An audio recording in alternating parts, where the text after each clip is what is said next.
코로나19 무증상 경증 환자가 집에 머물면서 증상을 관찰하고 비대면 진료를 받는 재택 치료가 지난달 중순부터 강원도에서도 본격적으로 시작됐는데요. 만족도가 높다고 합니다. 강화길 기자가 보도합니다. 지난 8월 23일 문을 연 강원도 안심홈케어 운영단입니다. 간호사가 코로나19 감염 환자에게 병세를 확인합니다. 그 냄새랑 맛 안 느껴지시는 거는 이제 많이 괜찮아지셨는데 그거 계속 괜찮아지시고 있나요? 코로나19에 걸렸지만 증상이 없거나 증세가 크지 않은 환자를 비대면으로 관리하는 겁니다.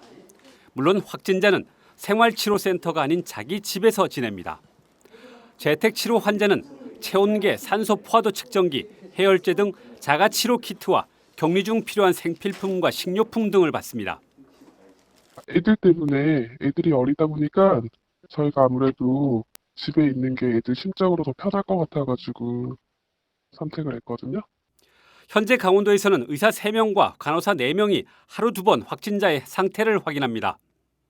이런 식으로 14명의 확진자가 재택치료를 받고 있습니다. 이미 18명은 치료를 마치고 일상으로 복귀했습니다.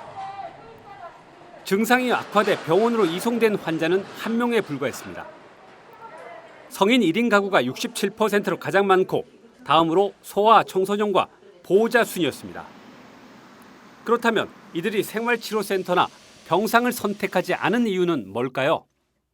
환경 변화에 대한 불안과 경증이라서 입소가 필요치 않고 자녀를 돌볼 사람이 없기 때문이라는 반응이 많았습니다.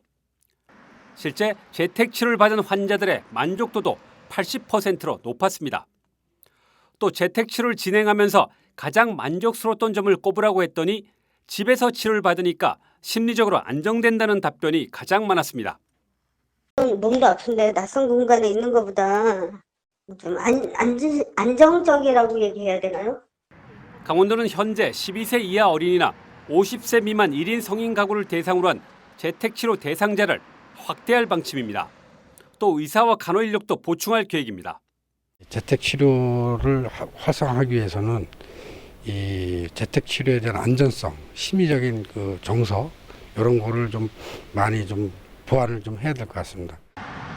재택치료자의 대면 진료를 할 수 있는 병원이 없고 증상 악화 시 병원 후송과 입원 과정도 아직 명확치 않습니다. 위드 코로나 시대를 막기 위해서는 재택치료 확대가 필수적이라는 지적이 많습니다.